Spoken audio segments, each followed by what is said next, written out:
Sunday night, 9 o'clock. Welcome to All Lacrosse Live. I'm Gary Groob in Toronto, and with me, of course, as usual, I have Shawn Slaght over in Moose Jaw, Saskatchewan today. How are you, Shawn? Super good. Thanks, Gary. And over in Connecticut, of course, I have Muffler Mike Kostiuk. How are you, Mike? I'm good. Great. We got a busy week ahead of us, guys. We have a lot to talk about in a lot of areas. We have stuff from the World Lacrosse. We have stuff that happened in BC with under 13s, which is kind of crazy. We have a lot of games to get a hold of because both WLA and MSL are into the thick of it. PLL has rejoined us. OJLL as well as BC juniors are coming to the end of their seasons and are wrapping up for their playoffs, as well as Ontario Series Lacrosse. So it's going to be a busy, busy show. Let's get over with the network stuff first, but remember that all the shows are on Facebook, YouTube, and Twitter, as well as Twitch. And you can catch all the action on EOPsports.com. Remember to hit subscribe, follow, and like, and always share. Enjoy all of our affiliates. As you can see, we have many shows. The Broad Street Bully Podcast, Philly Press Box Radio, Edge of Philly Sports, Birds IQ, Patterson Avenue Fanatics, Talking Philly Sports with Matty B, The Painted Lines, Party on Broad. One of my favorites is a new show with us is the Steel Steps, Friday at 10 after SmackDown, a good wrestling show for y'all. And one of our favorites, Pat, is on that as well. You want to catch that. Great show. If you've missed any of the shows, no worries. You can grab all the podcasts on all the major podcasting companies, which include Amazon, iTunes, Google Play, TuneIn, Stitcher, and Spotify. And you can also catch us on YouTube. If you're looking for our show in particular, you can catch us on All Across all the time. But for any of the others, you can catch them on the YouTube page of EOP Sports. Remember, you can stay up to date with all sports by visiting EOPsports.com with great articles from our huge staff of contributors. And while you're there, please subscribe to our newsletter. If you're looking for a place to grab a beer with some friends, 24 East Sellers Avenue, Ridley Park, Dolan's is your place to go. If you want to check it out before you head there, go to dolansbar.com where they have music, great times, memorabilia giveaways, all kinds of things going on. Great menu, good drink specials. Check it out. You're going to want to have a beer with the boys over there. Sherry's Ticket Town. Sherry'sTickets.com is easy to use and has no hidden fees. The price you see is the price you pay. Pay less and play more with Sherry'sTickets.com. Save even more by using the exclusive promo code EOP10. Don't pay hidden fees and save 10%. Why use any other ticket reseller and get those hard-to-come-by tickets to the big game? If you need more of a personal touch, give them a call, 610-494-5050, or visit their office at 1382 Nauman's Creek Road, Suite 1, Garnet Valley, Pennsylvania. Sherry'sTickets.com also have great theater and concert tickets that are hard to get your hands on. Remember, don't overpay with the rest. Save the rest. Sherry'sTickets.com. Use the special 10% code of EOP10.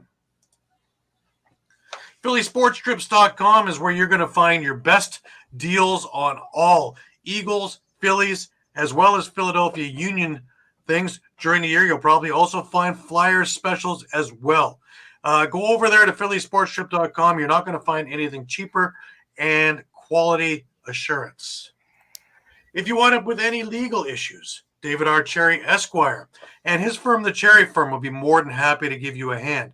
Workers' comp, motor vehicle accidents, personal injury, or criminal law, David Cherry and his group will give you a hand. You can go to www.cherryinjurylaw.com or give them a call at 610-565-0300 and tell them the EOP boys sent you, and they will help you out. All right, guys, let's get to it. We've been promoting the McDougall tournament for the last number of weeks, and last night it took place, and what a fun day it was. All things worked out real nice. Great auction. My son even went away with a Georgia Swarm uniform. It was pretty cool. You know, Brian Cole was even there to sign it, so it was pretty cool.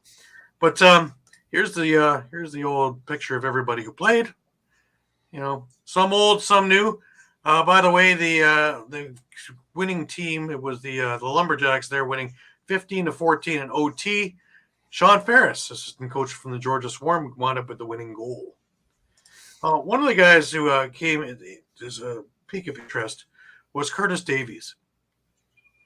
A good player to be with, to say the least, but he is one who restores wooden sticks. That was the stick he used in the game, is what you see in his hands.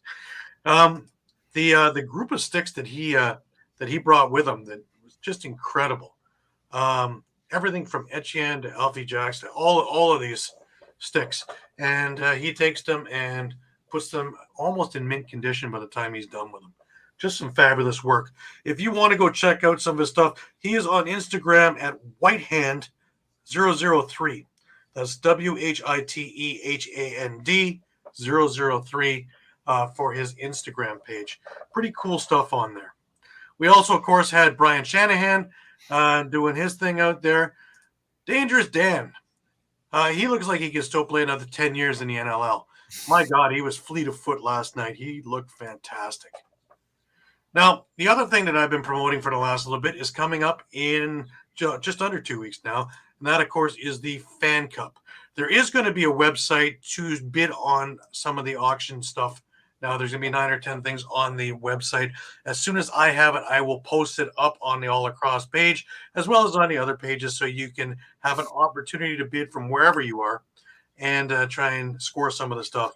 I know I've got a lot of stuff donated that have been really cool things, and we have some other things too. So there's a lot of stuff that is really worthwhile for collectors to sink your teeth into.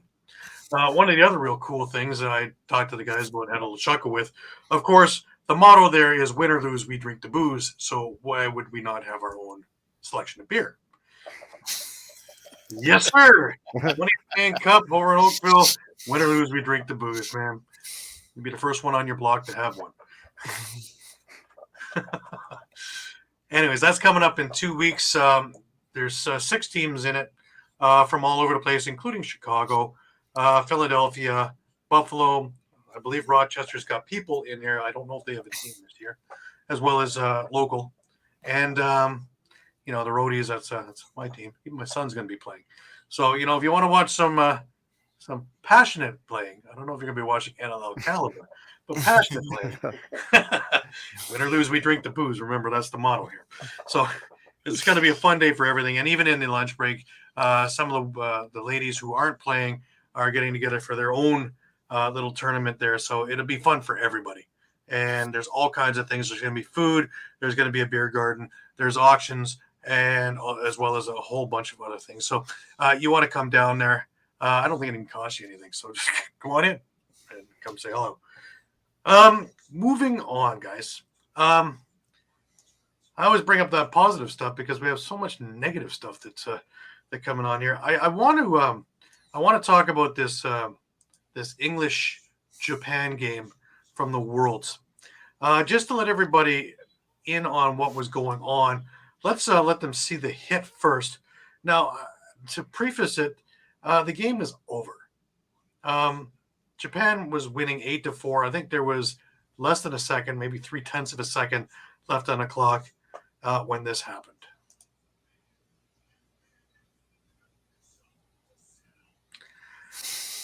Just to get a better look at it, we're going to see it again in slow motion. You will see the headbutt.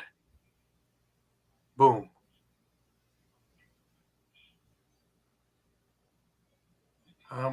There's really not a whole lot to sit and try and defend.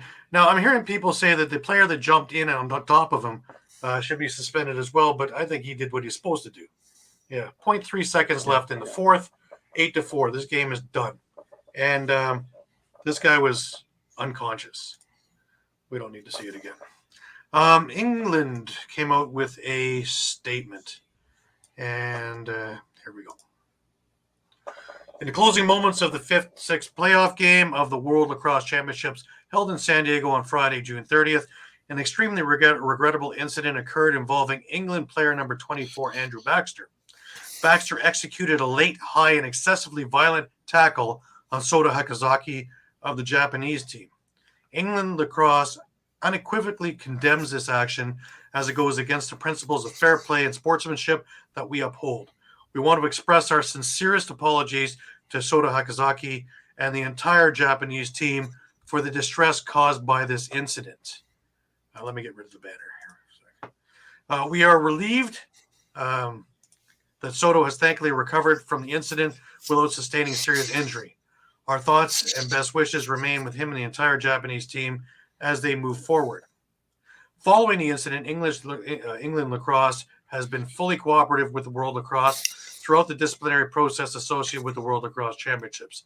This process has now reached its conclusion, with World Lacrosse imposing a 6-game international ban on Andrew Baxter as a consequence of his actions. In addition to the World Lacrosse disciplinary measures, England Lacrosse will be conducting our own internal disciplinary process to ensure impartiality. We have asked Mark Jeffries, a board member and chairperson of the Performance and Talent Group, to form an independent panel that will oversee this process. The findings of this panel will be made public once they have been reached. We are committed to addressing this matter with the utmost seriousness and transparency. England Lacrosse will continue to emphasize the importance of fair play, respect, and safety within our sport. We will do everything in our power to prevent such incidents from happening in the future and maintain the integrity of the game. Once again, we extend our deepest apologies to Soto Hakazaki, the Japanese team, and all those affected by this regrettable incident. I think they did the right thing there. Yep. I think 6 games internationally is a that may end his playing career, but I don't think that that's enough for that kind of hit. I think a full and total ban is what needs to happen, but that's just me. But that England is going to go further with their disciplinary stuff, I think, is a really good sign, and it shows that people are paying attention. Yeah, credit to England for taking it seriously. Yep. Absolutely. Okay, guys. This brings me over to this BC under 13 thing. Next week we will have Michelle Boyer on, and she will discuss pretty much everything to do with women's lacrosse. Her global site that is up and running now, gender equity, as well as a lot of these things at the grassroots level, which are not getting the same interest and not getting the same, what's the word I'm looking for? Publicity as boys lacrosse. And hopefully we can put a little more light onto it. And I know that she has a number of things that she wants to talk about, which is going to be very interesting. So tell your friends, tell your associates that next week at 9:00 on All Across All the Time that you're going to want to tune in, because it's going to be worth your time to watch. Just to get into this story a little bit, we'll start with the good parts of this thing first. First off, from the New Westminster Silent Bellies, the minor lacrosse team, this is how we do: shared passion, teammates, and sport. Really, the story is about the team that couldn't go to the finals because of injuries and things like that. And they were joined with both New West and Victoria girls to form this team. And they went through all the correct things. They went through BC Lacrosse, got it approved, and went into this tournament. And unfortunately, apparently they said that they were stacking their team. Now the team finished 2-2. If you stack a team, shouldn't it be 4-0? But regardless, the stacking, and they took the 2 wins away, which included one against the home team, which was 7-1. And the girl that scored the hat trick on that team was benched. She was too good to play, but she had no affiliation with anybody, so she wasn't a club player. But anyways, it didn't faze her, because if you look at this picture on the far left, you'll see a little girl with a pink helmet on. She stayed dressed, and she stayed on the bench as the gate opening and closing person. Now, just to get into this a little bit, now, again, this is from the mother of the girl, so I'd like to get a little bit more before we would say this as concrete facts. But again, Michelle Boyer on next week to discuss this and a number of other incidents. Just to put onto the story that I'm sure a lot of you already seen from all of the sites. Serious question for social media universe, for all lacrosse and general sports families and fans. When was the last time you heard of a player being expelled from a tournament because they were handpicked as being too good? Well, if you've never heard of it, now you can say you have. Yesterday, our daughter, who is 12 in B Division, got banished from a tournament because she played one of her best games against the hosting tournament team. So while her team got to play other games, the hosting team decided she was benched for the rest, simply because she was not the best. She was the best player on the team. Good to note there were 3 other Team BC players. She is not one of them. I thought the best players got an MVP award, not kicked out of the tournament, was what the mother had said. She took it like a champ and showed up fully dressed to support her team. Instead of playing, she managed the door. Again, she is 12 in B Division. On Friday, I shared a posting from our home association, Minor Bellies Proud, that 7 players from our B team stepped up to help with Victoria. This is Victoria's first ever time putting a team roster together for girls only. This was Victoria's first ever tournament. They have a full roster, but due to injuries and personal reasons, only 9 could come over. They paid for the 9 family fare rides, hotels, meals, and their younger siblings. Then our 7 players joined them to help out. Thanks to awesome manager Colleen, we had all our ducks in a row. Our players were approved by multiple commissioners and the hosting tournament committee. We were asked Tuesday who could play this Friday to Sunday. 7 families jumped up and said they could make every game. 2 others said maybe, and the rest had commitments. There was no hand picking. It was based on who could do this on short-term notice. I should also note our current New West team is ranked middle of our current league. We win some, we lose some. We are definitely not some crazy dynamite team, but we have a team with a lot of passion on it.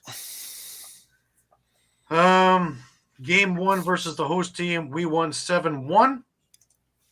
The host team decided the Victoria Eagles stacked their team with New West Salmon Bellies and thus were banished from the tournament. As a result, Victoria could play further round-robin games, but my child had to be benched. They took away all Victoria wins. We had a record of 2-2 in actual play, but made it 0-4. Even the game where they banished my child because she was too good, our team won, and they took the game as a loss. They took the Victoria's first ever medal game possible, which could have been a gold. Anyways, let's take a look at a couple more of the comments on there. First of all, let's do the BC Lacrosse apology. Dear Lena, the minor directorate would like to offer you a heartfelt apology for the unfortunate incident that occurred during the Rainstorm Lacrosse tournament, June 8th to 11th, 2023. We sincerely regret any pain and suffering this may have caused you. We recognize your spot on the combined New Westminster Victoria girls under 13 lacrosse team had been approved at all required levels. To then be singled out and removed from the tournament because you were the top goal scorer in your team's first game of the tournament was, in our opinion, beyond unfair. While you should have been celebrating your outstanding play, you were left to question what you did wrong. Furthermore, to be singled out and named in a newspaper article that was unfavorable to your team is beyond regrettable. Lena, we want to be very clear. You did nothing wrong. You deserve to be able to play with the team during the entire Rainstorm tournament and to be eligible for the medal round games. While we cannot undo what has transpired, we hope you will accept our apology. We are committed to upholding the highest standards of fairness and integrity within lacrosse. Lena, we hope you can rebuild your trust in us and truly hope you continue to play lacrosse. You're exactly the kind of young woman who belongs in lacrosse. Sincerely, Gord McIntosh, minor directorate chair. Pretty good apology, I'd say. From the other team, unfortunately, being as good as you are and scoring multiple goals in the first game, you stood out in the under 13 division of the tournament. The tournament committee was concerned about the integrity of the competition in the under 13 B division and attempted to even things up by banning you from playing with the merged U13B Victoria New Westminster team. In hindsight, this was unfair to you as a player, as the under 13B Victoria New Westminster team roster had been submitted by adults and approved by adults. We can't take back the decision, but we can apologize for it. And again, on behalf of the Rainstorm Tournament Committee, we are sorry. You are a great player, and if you continue to work hard and play the way you know you can, are going to be have a very successful lacrosse career. We look forward to watching you play in the Rainstorm Tournament for many years to come. The Rainstorm Committee. I think that sheds a little light on everything there. Like I say, we'll have Michelle on next week, and she'll elaborate on this because apparently this is not a secluded incident. That's the concerning point to me. Is if it was a single event, this happens. It happens in boys. It happens in girls, and it's unfortunate, and the committee should be dealt with. But because it's not secluded, that's wherein lies the problems. And we're going to get into a whole lot of other issues because of that. Anyways, guys, we should get on to some happier news. Hey, wait a minute. Eduardo's here. There he is. Hey, Eduardo. I agree. That's absolute BS. Yeah. And especially under 13. That's a grassroots that we're trying to grow. They're especially kids, for God's sake. They're kids, for God's sake. Ridiculous. And then we do. I think that the powers that be are going to be like I say, Michelle will be on next week, and we will elaborate much further with what's going on there.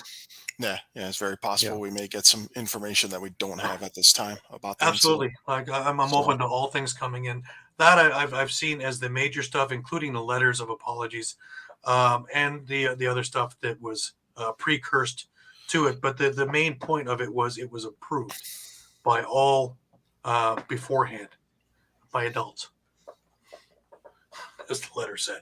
So, it was interesting that they had to put down it was approved by adults. Do you think it was approved by the 12-year-olds? Anyways, let's talk about some NLL signings. Re-signed in Vancouver, we had Reed Bowering and Keegan Ball. Big-time signings there. They need both of those guys for their rebuild. Definitely. Yeah. Moving over to Albany, Will Johansson. Draft pick from Robert Morris has been signed.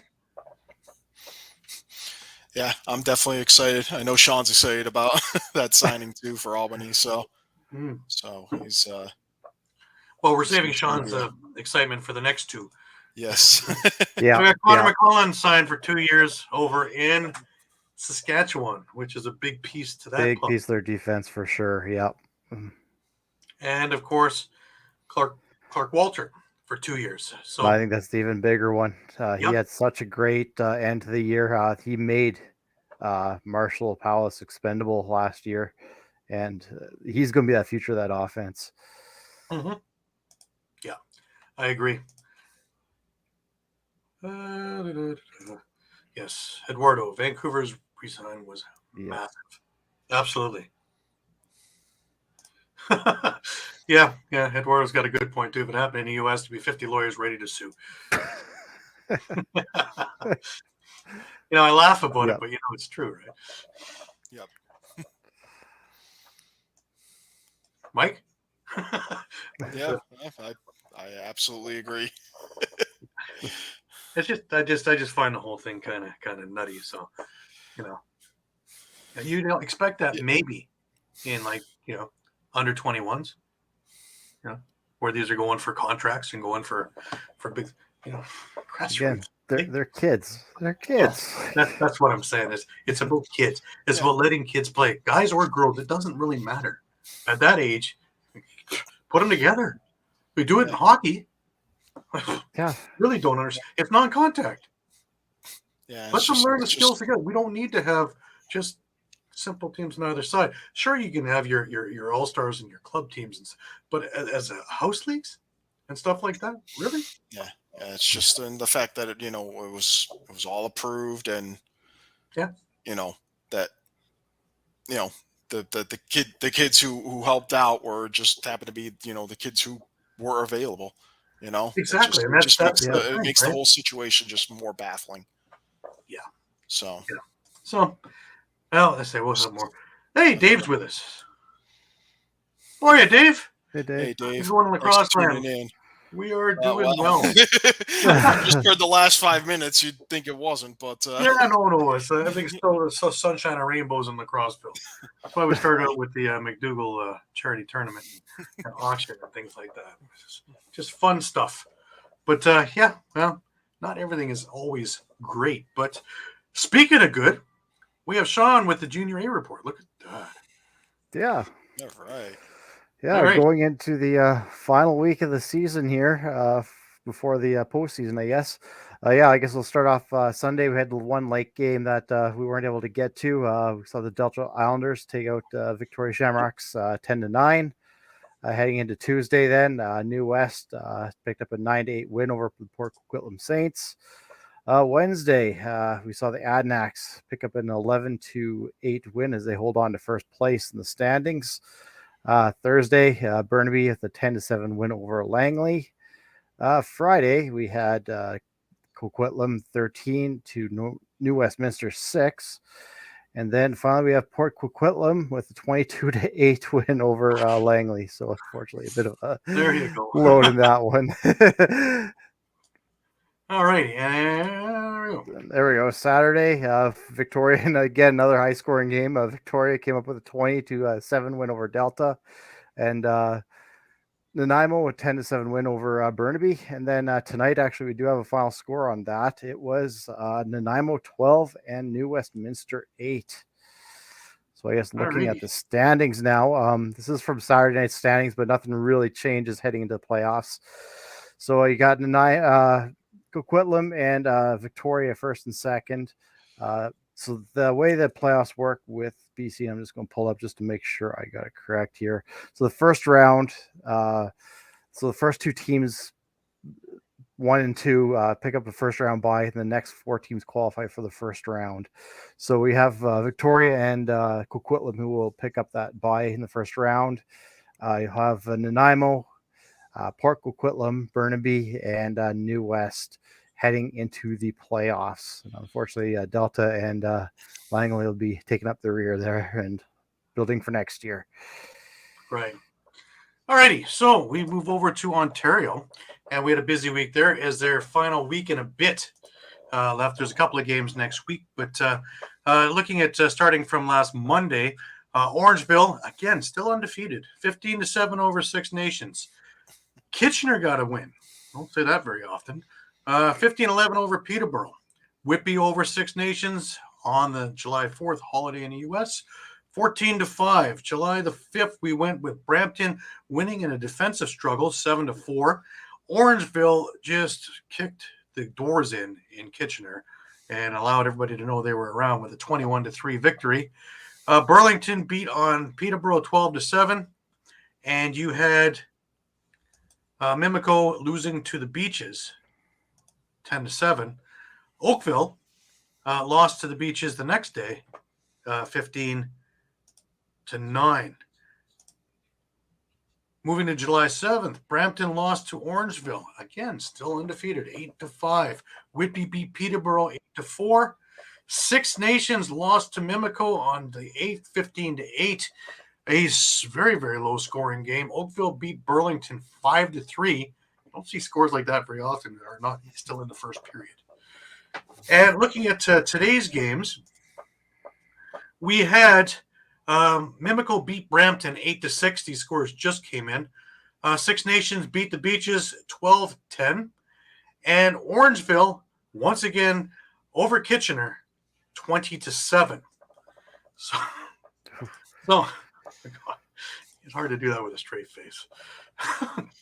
Looking at it, Orangeville is now 20-0. That's ridiculous, right? Burlington 14-6, Oakville 13-7, Beaches 12-7, Mimico is now 12-7, Whitby 9-11, St. Catharines 8-12, Brampton is now 7-13, Six Nations is 6-13, Peterborough 4-15, Kitchener 2-16. We have a couple of games on the docket coming up. Let me just pull them up here quickly. And that is, of course, we got one game left. Mimico and Peterborough tomorrow night. And that will do it for the schedule. Then we'll be heading into playoffs. Moving to Ontario Series Lacrosse. Not a whole lot going on there either because they're already settled waiting for playoffs. You had Brooklyn over the Ennismore James Gang 9-4. Owen Sound beat Brooklyn 12-11. Six Nations was up 15-5. I never got a final in that one. I've been trying, believe me. 15-5. And unless something crazy happened in there, that is a Six Nations victory. And this afternoon, Oakville beat the Rivermen 15-13. We have our special guest here. We have Pat. Hey, Steel steps What's up, boys? our steps. How are you, brother? What's going on, guys? Talk to us about that show for a second. Steel Oh, Steps man. is an awesome show, man.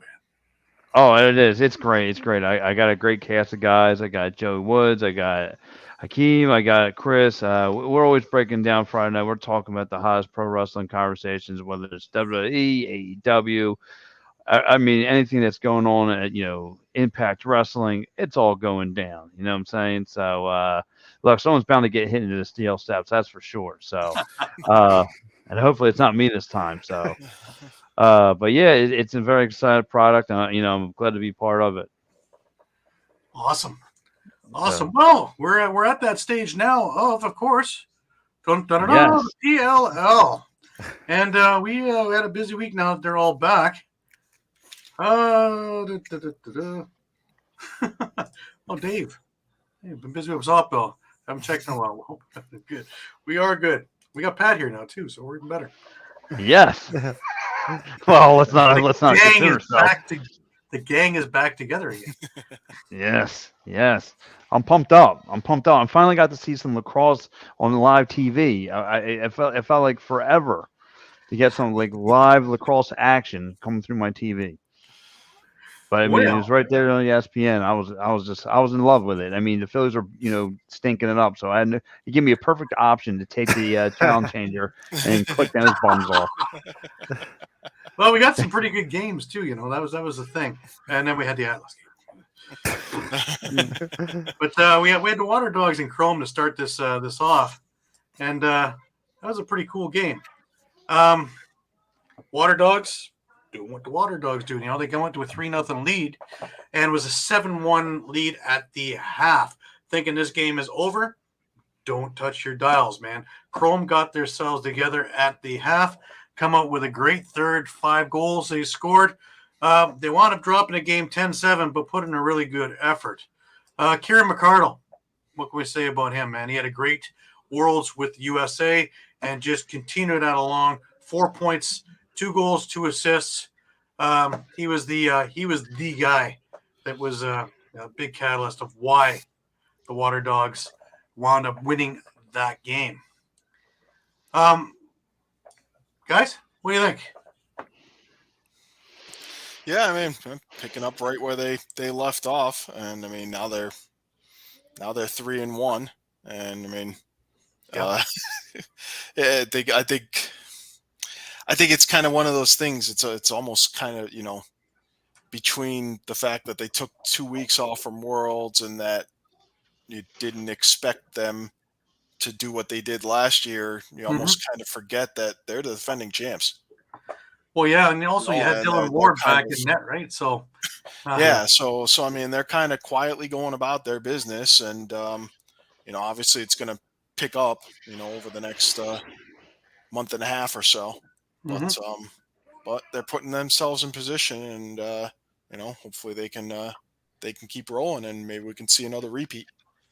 Big news out of that game, though, guys, was of course Connor Farrell. 500 career faceoff wins. He went a mere 18 for 19 in this game. Pretty incredible stuff. Still the scariest guy in the field. Yeah, and the other thing I would add probably for Chrome is I'm sure they're, despite the loss, they're beyond thrilled to have Brendan Nickturn back, last year's Rookie of the Year. Oh God, yeah. Oh yeah. He's one of his goals is in our little package of goals of the week, and we'll get to that in a little bit. I move over to the next one, and of course I have to put on a black armband for this particular one, and it didn't look bad to start with, man. Like Atlas, they seem to have their stuff together for the first quarter. Unfortunately, we're playing 4 quarters. 5-3 at the end of one. And then you could actually hear the roof go boom as it fell to the ground with a 9-1 second quarter in favor of the Cannons, in which no 2-point goals were scored. You had 9 goals that went in. Yeah. I said the same thing when oh, man. We'll get to the beginning. Jeff Teat was doing Jeff Teatish things. He got the first goal. Ryan Drenner tied it up. Brian Kostiuk with a 2-pointer, matched by Chris Islanian, and we were still tied, 3-3. Romar Dennis with a blast just inside the arc made it 4-3 for Atlas, and Chris Gray off of Trevor Baptiste face-off made it 5-3 with just a couple of seconds left, and things are looking rosy for Atlas. Enter period, quarter number 2. Asher Nolting gets it going right quick, less than 30 seconds in.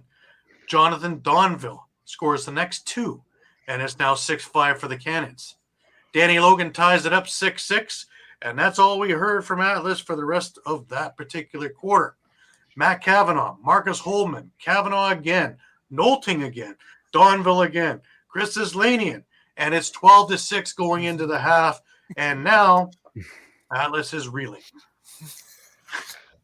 And at this point, we should probably point out that this was 9 goals in a 12-minute quarter.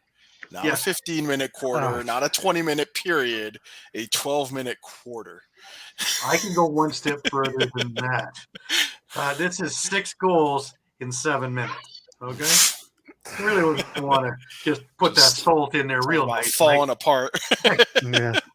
They're losing body parts, all right? They're not just falling apart. You know, an arm over there, kneecap over there, a shoe over there that still had a foot in it. It was an ugly, ugly thing.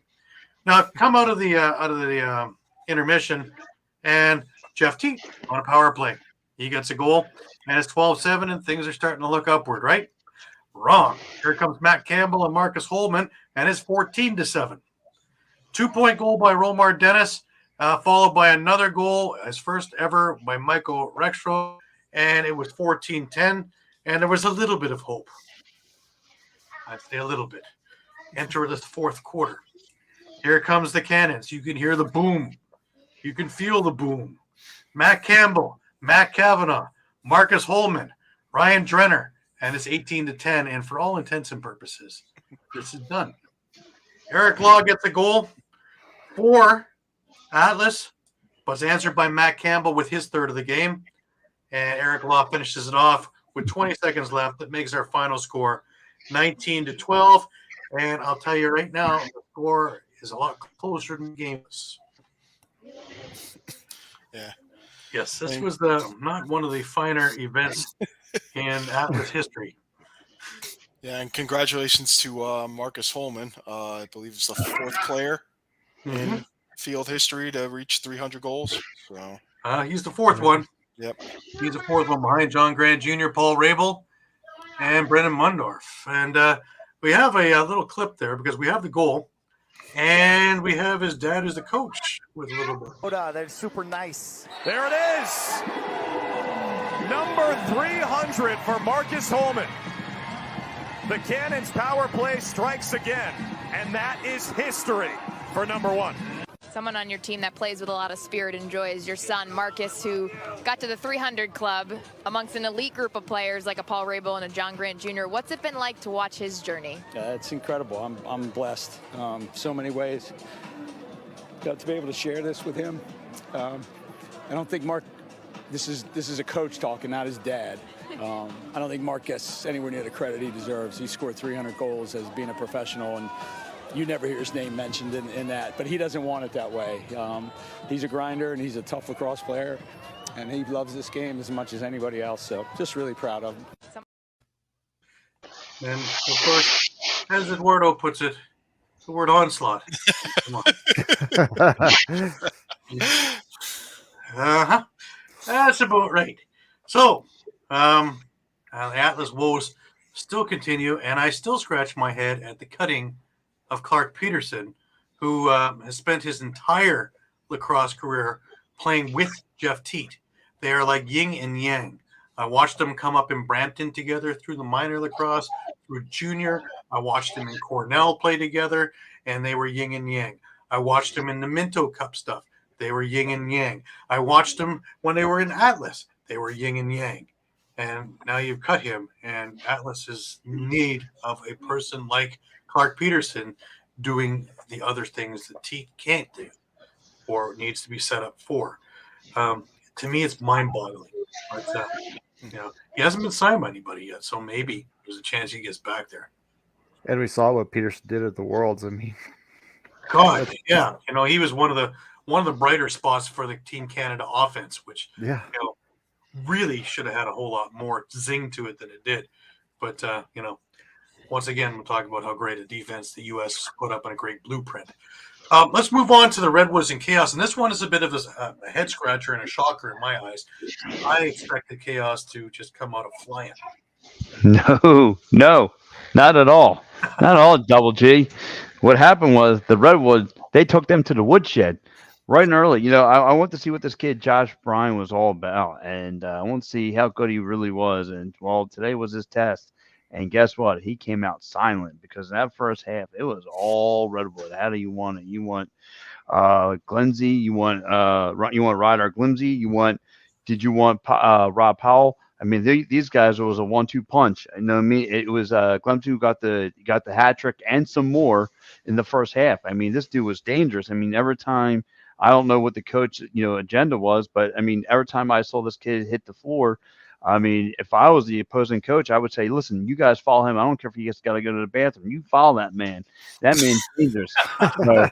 And listen, every time I saw Ryder Clemsey just on the floor, I mean, he was making tight shots. It was nice ball movement. I mean, it was really some good X's and O's playmaking from the Redwood. I mean, they came with their A game. I don't know about the Chaos. I mean, they put up a little bit of a fight in that second half, but that's expected because everyone comes out, swinging.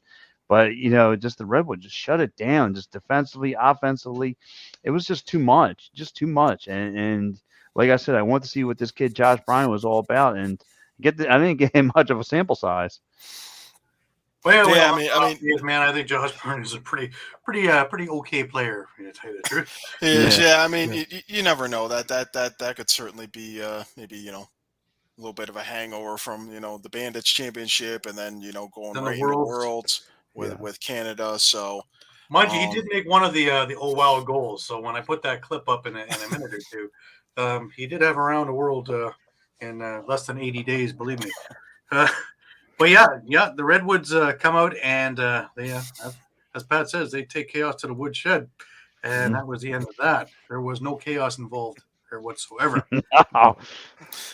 That seems to be the kind of question mark every year is that the Chaos as well. It's the Chaos Bandits. They got the chemistry, but they can't seem to put together once they get on the field with PLL. Yeah, they can't seem to final touch, but it's funny because they also have the best goalie in field. Yeah, but he didn't play. No, this time around. So they did go with Austin Kaut. Not sure what if there was anything behind that, but maybe same excuse, for Josh Byrne kind of having a down game for Chaos, that maybe just Blaze wasn't available after Worlds, right? For a bit. So, but for me, I'm looking at this game thinking, first of all, Redwood's got some revenge, for the game they lost to Chaos before the Worlds began. Yep. And PLL took a break, and I really like seeing Ryder Garnsey stepping up, especially with almost at this point, I'm almost kind of thinking it's approaching kind of power outage level here from guys like Miles Jones and Sergio Perkovic. Right. I mean, the last year they relied on those two guys so much, especially with 2-point goals. And not sure what's going on with that, whether it's just a change in the way they're running their offense this year or something. But we're certainly not seeing the numbers we would be used to seeing from those guys. But Garnsey is stepping up in their place. So, and hey, they're 3-1, so I guess you can't make too many. How they win doesn't matter as long as they And if Exactly. if they build up later in the year and get hot later in the year, I mean, how's it any different than the way chaos heats up when the playoffs start? Absolutely. Should they make the playoffs? They Absolutely. turn it Good on point. another gear. So Very good point, Mike. Well, next week they got the Archers, so I mean, I hope this can carry over with some good momentum. You know what I mean? Like, because you're gonna have, that's another 3-1 team that's gonna be waiting for you. So, a lot of firepower on their offense. Yeah, very much so. Which we'll get we into have the shortly. Archers in our next game going against the Whip Snakes. Yeah, so Archers. Very even attack at 3 goals a quarter, right? Yeah, from Whip Snakes, and you definitely like to see that consistency. But Archers do pull it out, a 15-12 victory. For Archers, you had Connor Fields with a hat trick and 2 assists. Matt Moore, 4 goals, lighting it up as of late. Tom Schreiber doing his thing, 2-1. And I think we need to it may be a little early, but I think we need to start talking about maybe Mike Sisselberger for Rookie of the Year for Archers. 23 of 27 on faceoffs, and he's just really, in a league, in a sport where we've been talking about Trevor Baptiste and Jake Withers, TD Erlin for Redwoods, Max Adler. He's holding his own, more than holding his own, against the top face-off guys, in the world. And hopefully the league or the writers, whoever votes, takes note of that and gives him some consideration. Yeah. But he might have some competition on his own team, as Brett Dobson had 14 saves in the win, and he's really looking good. Just running it over Archers. from the NLL, right? Yeah. So, for Whip Snakes, obviously the face-offs, the lack of face-offs hurt. They were 4 for 28 for the game. Tucker Dordovic, 5 points, including 2 2-point goals.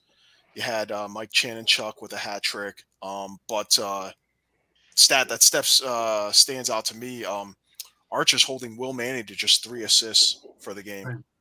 And that was their big offseason acquisition for Whip Snakes. Yeah. So, but they fall to 1-3 on the year. Right. So, as always, we have our oh my goals, and here are a few of them. There's some that didn't get onto the list, but there are more out there. Believe me.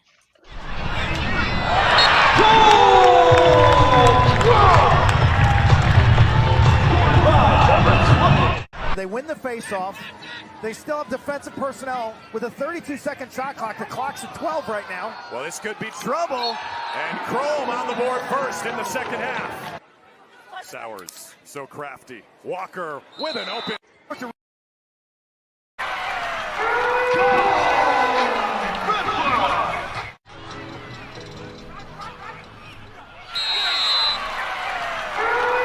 It's a 3-on-3. Good opportunity for Gargi to get to the middle. Yeah, you can definitely see how he realizes that right away, having that outside, Start the deception. You see Couch down on his knees. Sets it up. Byrne goes around the world and scores. I had a feeling that was. He's just a walking highlight, JT. Human highlight reel, right there. Human highlight reel is correct. Jeez. But Garnsey, man, that footwork is just insane, isn't it? Stops on a dime, goes the other way, has everybody moving still the other way. And, between that and Michael Sowers and his ball movement, it's just incredible. And the shots, that last shot, if it didn't have a net up there, it probably hit the moon. That thing was going at 180 miles an hour. Well, can we talk about those uniforms too this week? Yeah, those Indigenous are pretty snazzy. Yeah. And if So, you want one, you can get onto the PLL site. They are selling all of them now. awesome. So you might want to get on there, get into the shop zone of PLL, and get yourself one because they were all just sweet, man. Sweet. And was there anything with that design, that jersey design? Anything Nothing particularly that significant? Like, was it like a local artist or anything like that? Or there's nothing that I read about it, but it's very possible. I don't But, know. Those things are fire. They are open, so. Oh, they were made by champions. So. Yep. Absolutely. So. But to look at the PLL upcoming, we have the Whipsnakes and the Water Dogs playing Friday at 6. We have the 8:30 game, which is the Redwoods and Archers. Still Friday. Big one. Yeah, huge game. Chrome and the Cannons are on ESPN2 Saturday at 6 p.m. And the late game Saturday night is Atlas against Chaos in a battle of both teams that had weary days that are both trying to get off the snide. And, the 8:30 game Saturday night. We're coming up to their All-Star weekend, too, which is the following weekend. So July 22nd is the Rising Stars against the Veterans. Should be an interesting day. 6 o'clock for the skills, 7:30 for the game. So that's going to be an interesting one as well. Yeah, and you have to wonder too, with the scheduling, whether the teams that you see respond to the schedule are the ones that you're going to see succeed in the playoffs, where you had 3 weeks of play, then you stop for 2 weeks for Worlds. You got another 2 weeks of play this past week and next weekend, and then you stop again for the All-Star game, and then you go 5 straight to the end. It's a little bit quirky, obviously, with Worlds kind of throwing a wrench into the mix there, but it'll be interesting to see kind of how some of these teams respond to, coming out of the breaks, going into the breaks. Well, as soon as you get rolling again, you're a couple of weeks in and you're stopping again. It's hard to keep any momentum. Yeah. And especially with them not allowed to play anywhere else, they don't really get a chance to keep themselves sharp. So true. If you weren't on the Worlds and if you're not on the All-Star team, you really have to be disciplined to keep yourself sharp for this. So right. We'll see. We'll see if that trips anybody up going to the finish line, or it ignites anybody who maybe needs to be rested.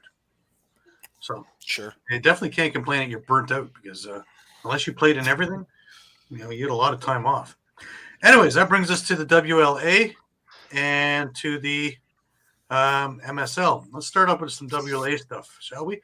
I believe Tuesday was the first game on that agenda. It was, yep. New Westminster and Coquitlam, and Coquitlam's woes continue while New Westminster's kind of finding some momentum down the stretch. 14-5 win for New Westminster. So it wasn't really much of a match. We just talked about the re-signing of Keegan Ball in Vancouver. He had 5 goals and 5 assists in this game, so that's a great sign if you're a Warriors fan. Will Malcolm had 7 assists, so he was passing the ball. And Kevin Crowley, again, San Diego, 3 goals, 3 assists. Even Jordan McBride had 2 goals and 3 assists in this one. One maybe note of interest with Coquitlam is kind of the 2 top scorers are Matthew Delmonico and Clark Walter, kind of 2 of their NLL guys. So maybe they need a few more guys to step up. That may be a possibility in there too, as well. Yep. Absolutely. All right, let's move along. We go from Phillies beating the Adnex to the next night. The old Shamrocks dropping another one. And Shamrocks ran into the juggernaut that is Langley Thunder. Listen to my Shamrocks. My summer is just going to the dog pound, man. Wow. But yeah, surprisingly low scoring game, 9-5 for Langley. Well,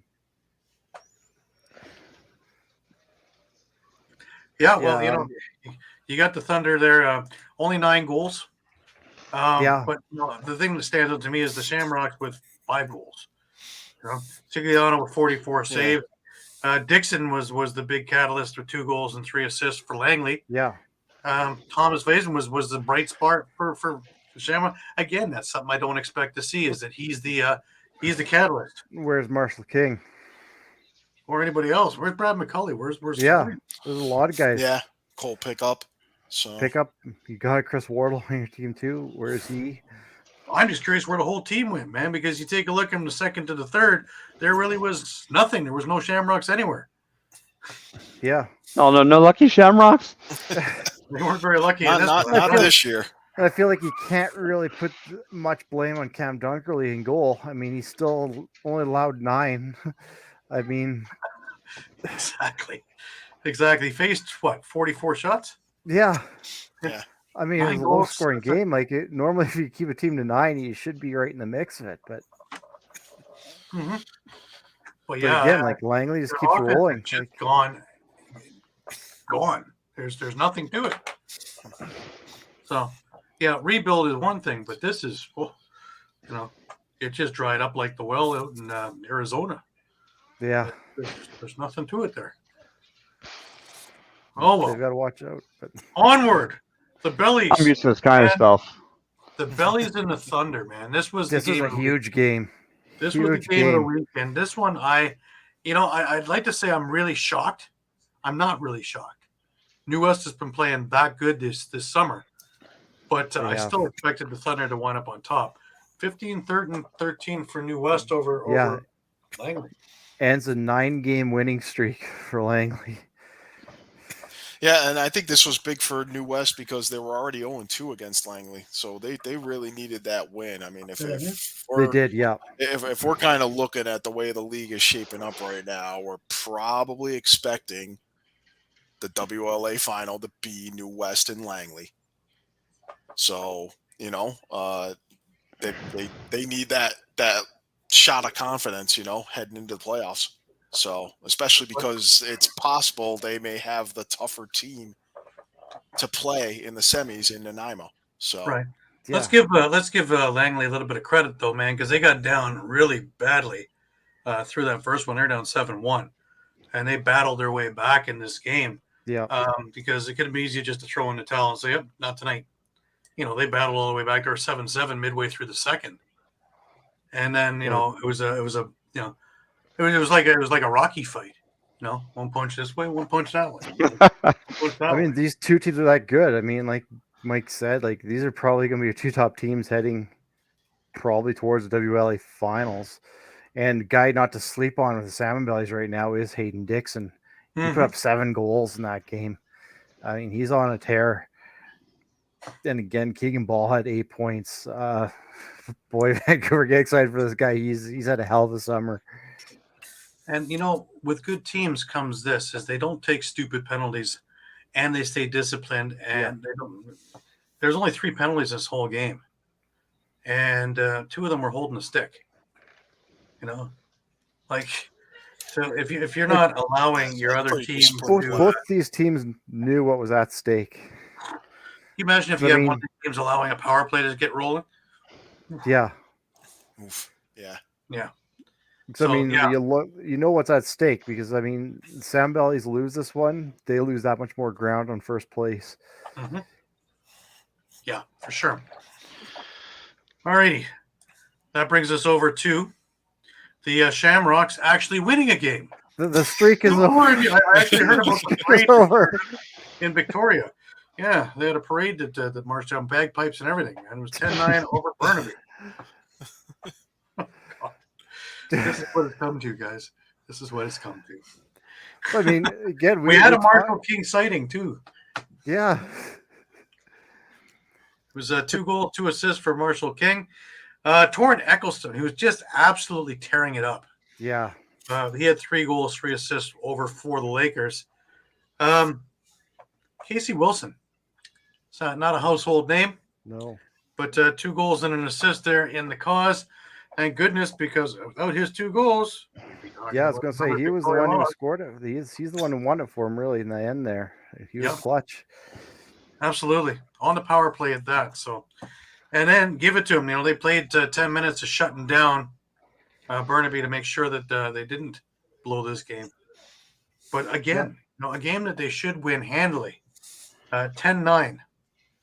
Granted, it's double the output that they had in the other game, but still, this is not one to go and breathe easy, going, okay, everything's right. No, they need to do a lot of reshuffling and reshaking, and re-signing and moving and trading and whatever they can do, because this is a territory that the Victoria Shamrocks are not very familiar with. I mean, that's the word we keep hearing over and over again, right? Is rebuild. They're in a rebuild year. Well, sometimes it's not that hard to turn it around that quick, right? Yeah, I mean, they're still under 500, 5-6-1, and we've talked about it before. That tie with Maple Ridge, they're 0-1-1 against Maple Ridge right now, and Maple Ridge is breathing down their neck. at 6-1. Interesting if that would be the tie that would stop them from getting into playoffs. Yeah. Very well could. And I mean, fortunately for Victoria, Maple Ridge is hosting Langley tonight, so they can gain another game, and then we'll get into next week's games. Because that gets even more interesting, right, Mike? Yeah. Oh yeah. Yeah. Oh, yeah. Well, again, we get another one of those games that make me shake my head at the trading they'd made. With the Adanacs losing 13-7 to the Timbermen. That's a direct result of the moves that they made before. Is it just to gain some extra stuff down the road? Yeah, but it certainly hampered what they're doing this year. Yeah, it could be. I mean, obviously one of the acquisitions Coquitlam made had a little bit of an impact in the game. Jordan Roberts had a goal and assist. Mm-hmm. Another NLLer who we haven't seen play, but he is on the San Diego roster. Adam Noakes had a pair of goals. But Nanaimo was kind of all over them from the beginning. 5-1 lead after the first period. Zach Mann's just continuing a big summer for Nanaimo. He had a hat trick and 2 assists. Ryan Sheridan had a hat trick. Adam Wiedemann. I'm hoping he ramps this one in, though. I'm hoping he ramps this into the fall and into the winter. Man, or something that they need on the rock. Definitely. Yeah. And like I said, Adam Wiedemann with a couple of goals, and Justin Getty got the nod in net, and he's having a pretty hot summer for Nanaimo too. 42 saves in the win. Right. So, and we're not talking a whole lot about Nanaimo with the way obviously Langley's playing, with the way New Westminster's playing, and the reasons kind of behind their off-season moves and play. With Langley obviously wanting to kind of going all in, New Westminster wanting to reverse what happened last year. Nanaimo's quietly putting together a good season. They're 8-4 now. So they've got 2.5 games separation on Victoria for 4th place. Right. And it's funny. Oh, sorry, Mike. I was go ahead. It's funny you say that, because we said the exact same thing last year about Nanaimo, right? They just kind of slowly crept up before you knew they were in a tie for 1st place. And remember last team you can't sleep on. And remember last year they had that, and it looks like they almost kind of have the same situation this year, where their schedule was kind of front loaded. Right. Yeah. And I think last year, they didn't even, they played 1 game maybe over the last 3 weeks of the season or something like that. That's right too. Yeah. And they pretty much had to wait for everything else to shake out, and then of course we had the 4-way tie for 1st place. Well, my Shamrocks were in 1st place and watched that slip away as they did what they started at the beginning of this year. We didn't wait till the end to start losing games. We did that at the beginning. Maybe we can find a way to win some at the end to try and get back into this thing, just to flip it around a little bit. But again, when you're looking at New West and Langley, really when push comes to shove, you have those two here, and then you have the other teams. The rest. There. Yeah. It's like Peterborough and Six Nations, and then the other 3 teams are 4 if you would put in any of the other ones in there. But it's just the way it is right now, and that's it. It's a battle of 4 teams for the Mann Cup in my eyes. 2 on either side. Yeah. The funny thing is, like, I agree with you, Gary. I always see it like 3 tiers in the WLA because you got like your top 2, you got Nanaimo.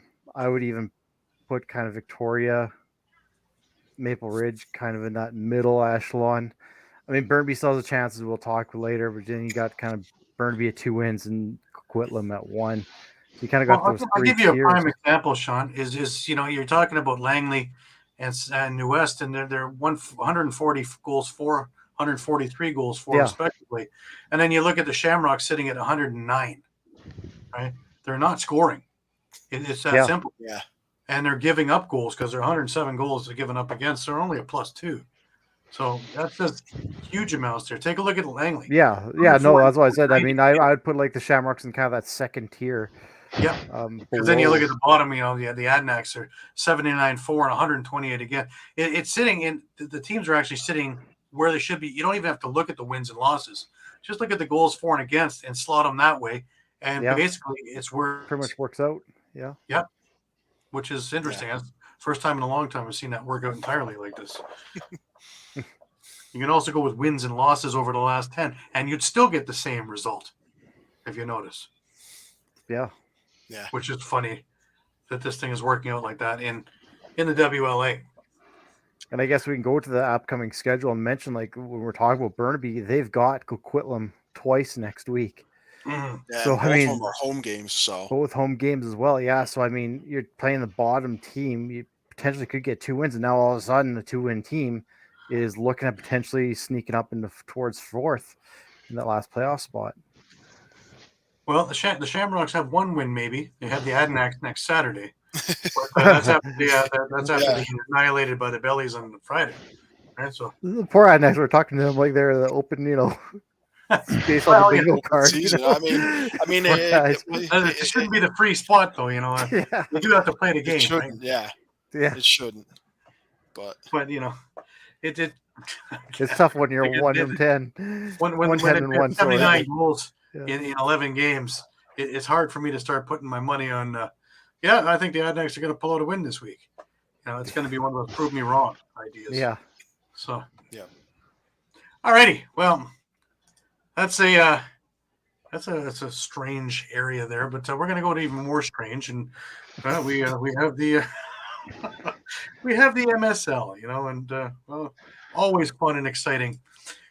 We start off on Tuesday with gentlemen, I'm going to catch you guys next week.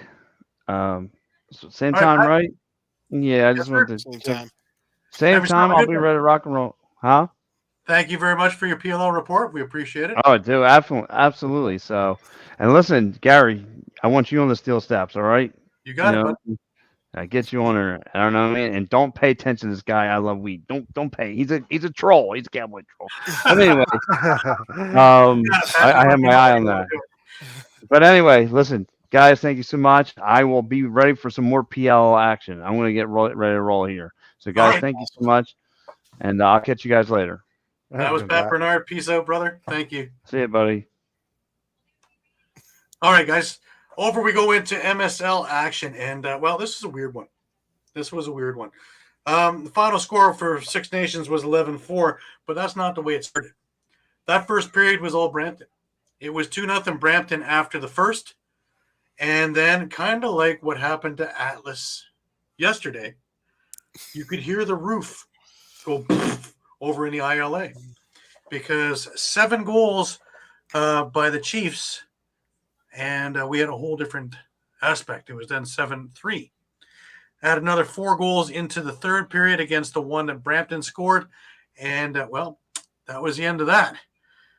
Scoring for the Six Nations Chiefs, Cody Jamieson, Liam Leclerc, Charlie Scanlon, Randy Stotts, Lyle Thompson, Jamieson again, Austin Stotts, Wes Whitlow, Lyle Thompson, Shane Jackson, and Randy Stotts with his second.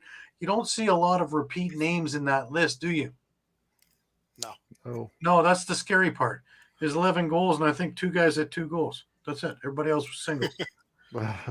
For Brampton, you had Jonathan Gagliardi, Stephen Portelli in the first, Penn Eichstrad got 1 in the second, and Lucas Ferreira got 1 in the third. That was it. That was all. So the next night, Six Nations travels over to Brooklyn to face the Brooklyn Lacrosse Club. And you think, well, maybe they're a little bit under the weather. You know, they've been tired of running up and down the floor. They'll be a little tired. Well, Six Nations jumps out to a 5-1 lead at the end of one. Scoring there was Austin Stott, Shane Jackson, Lyle Thompson, Sam Leclerc with a pair. Over for Brooklyn was Sean Wesley putting one in at the midway point of that period. Wesley has been their bright spark there because he got another one in the second. They started to get themselves a little bit more warmed up defensively, holding Six Nations to only 2 goals in the second period and getting 2 themselves, so they didn't fall any further behind.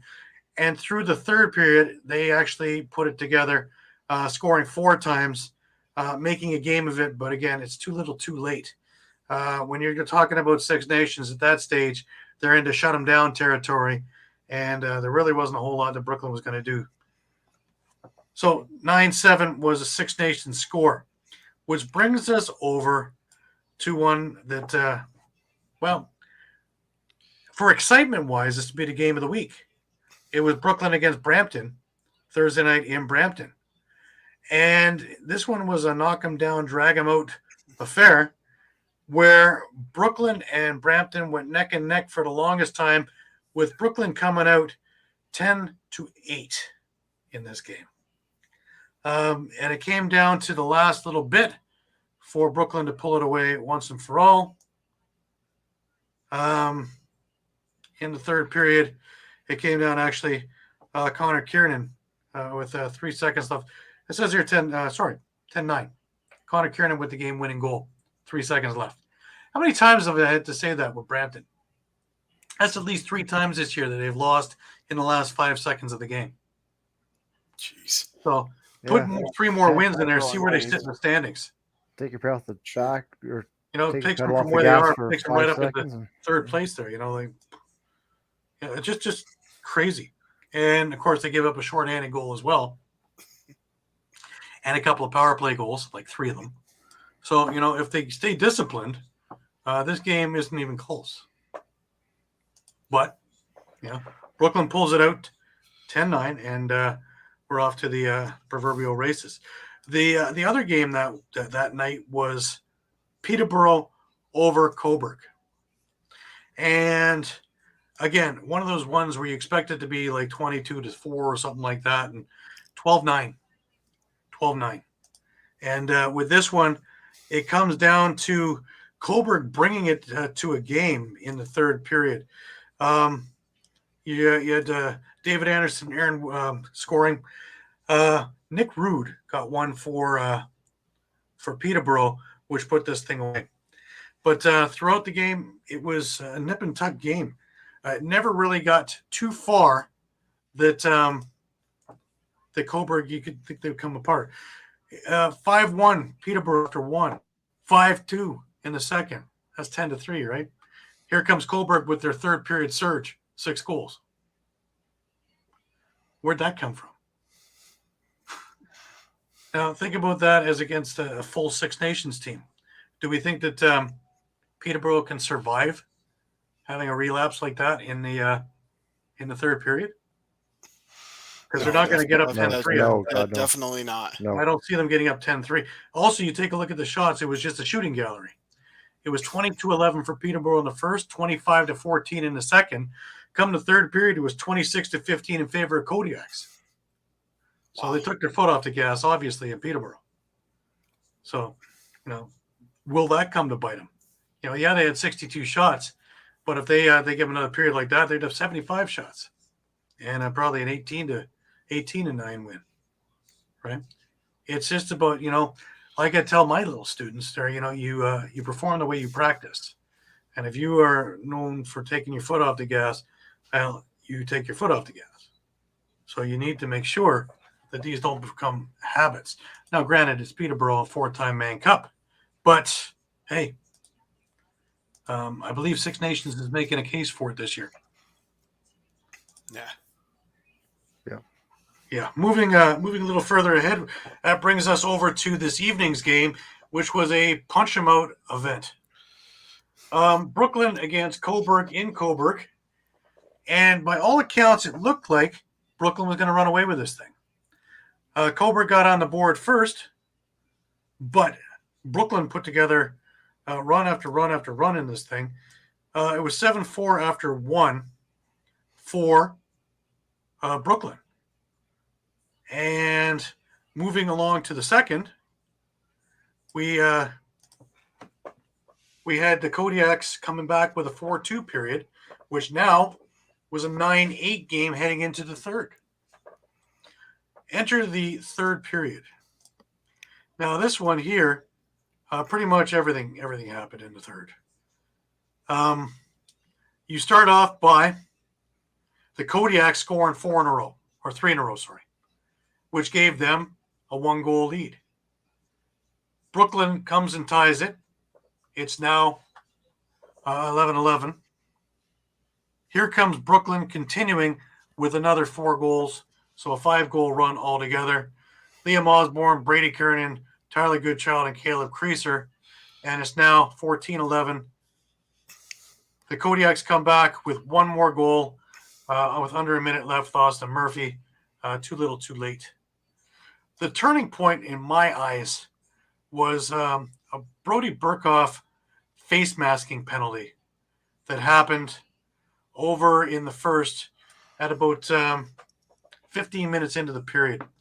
Because off of that particular thing, Brooklyn scored 3 times. Pilcher scored twice, and Brady Kiernan got a goal. That turned the whole thing around and had it from Coburg pretty much doing what they needed to do to, they're chasing the rest of the game. So, discipline.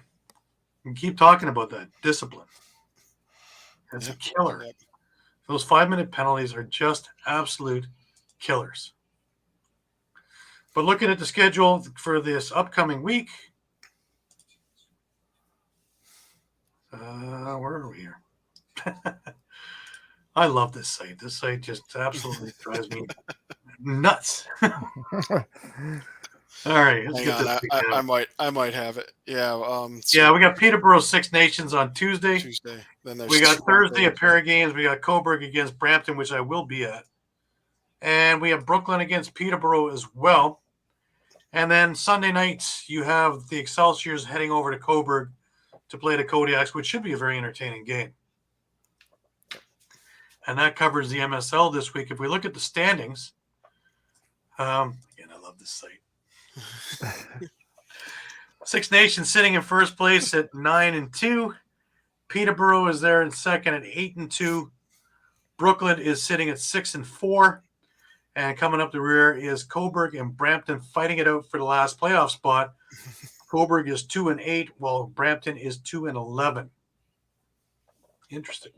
Those games, like I say, next Sunday is a real tell-all because that is for the last playoff spot. Well, that was a fair amount this week, guys. A little bit of everything in there, yeah? Yeah, hey, one little thing I want to add. For anyone who might have seen the poll we put up last week regarding Man Cup potential final matchups. So we did get 13 votes. One person voted for Nanaimo and Six Nations. 2 people voted for Peterborough and New Westminster. 3 folks voted for Langley and Peterborough, and the winner with 7 votes, Six Nations and Langley. So, yep, pretty good. Bet. The way things are going, that could be the Man Cup final that we're getting right now. At least the way things are looking right now. Yeah, I hope you all enjoy your time up in Langley. It's a lovely place, secluded from everywhere else. Really, just ask the Warriors. We're back down. Just a reminder to everybody that we are on Facebook, we are on Twitter, we are on Instagram, we are on YouTube. We are also on Thread. Yes, that new Instagram, Twitter kind of ideal. I'm curious when Elon Musk is going to tell us that we're not allowed to use the word thread on Twitter. It's coming. You know it's coming.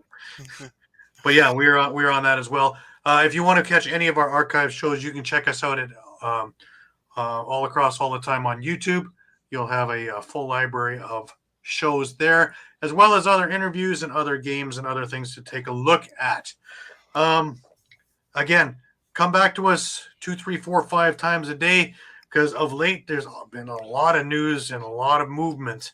And as free agency is going to start coming towards us, there's going to be a heck of a lot of movement. So you're going to want to come and be caught up on all lacrosse news from every sort, because as we always say, we have our thumb on the pulse of the situation. You can also take a look for us at eopsports.com/lacrosse and take a look at some of the other areas that are in there as well while you're there. And again, please sign up for our newsletter while you're there. Guys, anything last words, Shawn? No, I was looking forward to this next week. WLA, some big games coming up that'll definitely could have some playoff implications. And then, a few weeks out from the World Juniors in Saskatoon, as I mentioned before. Absolutely, yep. And that's going to be a busy little time there as well. Any last words, Mike? I'm looking forward to seeing how some of these PLL teams respond to kind of the quirks with the schedule this year, and definitely looking forward to our guest next week and to kind of find out a little more about that U13 mess out in BC and some of the other messes. What can be done to prevent future occurrences of something like that? Yeah, in case you weren't around at the beginning of the show, we have Michelle Boyer on with us next week to talk about some of the nuttiness that's going on in women's lacrosse, amongst other things. It's pretty insane. But to give a little bit of her resume, Women's Box Lacrosse Global Network founder, Women's Box Lacrosse Working Group with World Lacrosse. She was the chairperson with World Lacrosse for Women's Lacrosse as well. Lacrosse Canada Gender Equity Committee, Team Canada Women's Field Lacrosse, assistant coach in 93, head coach in 97. Team Canada Women's Field player competing in 3 World Championships, the Canadian Lacrosse Hall of Fame player category in 2020. And that's just scratching the surface of her resume. She is a fantastic person and a great champion of women's rights in lacrosse and gender equity, and has done amazing things up to this point. And even with all the blockheads and roadblocks that have to be dealt with along the way. And the best is yet to come. So I'm looking forward to her coming on next week and really delving into some of the issues and some of the solutions that are on the horizons, because there are positives. We like to dwell on, negative stuff here and there, but there are a lot of positives coming out and about. And we have an awful lot of great athletes that are on the U.S. and on the Canadian side, as well as throughout the world. And it's time to give them the light of day, as we say, as the men have had for so long, and to get that moving as well. So you won't want to miss the show next week. Remember, 9 o'clock Eastern with Michelle Boyer as our guest. It was going to be a spectacular time. For Shawn Slaght, who is comfortably in Moose Jaw, Saskatchewan, right? Before the trailer starts moving along, I guess. And we got Muffler Mike, who is sitting comfortably in Connecticut. Who's checking out the score, just an update. Langley and Maple Ridge in progress right now, 2-2 near the end of the first period. There we have it. So, Interesting. Get on your Bet365, folks, and get those things down. Good odds right now. And I am Gary Groob, sitting in Toronto, and I want to thank everybody for coming aboard for yet another week. We really appreciate your patronage week after week after week. Thank you. And thank you for being with us on our sites. Thank you for being with us through all the articles and everything else, and for staying with us. And we will work tirelessly to make sure you are up to date with everything. Until next week, remember Michelle Boyer next week with us. It's going to be fantastic. You won't want to miss it. Until then, have a safe week, and we'll see you then.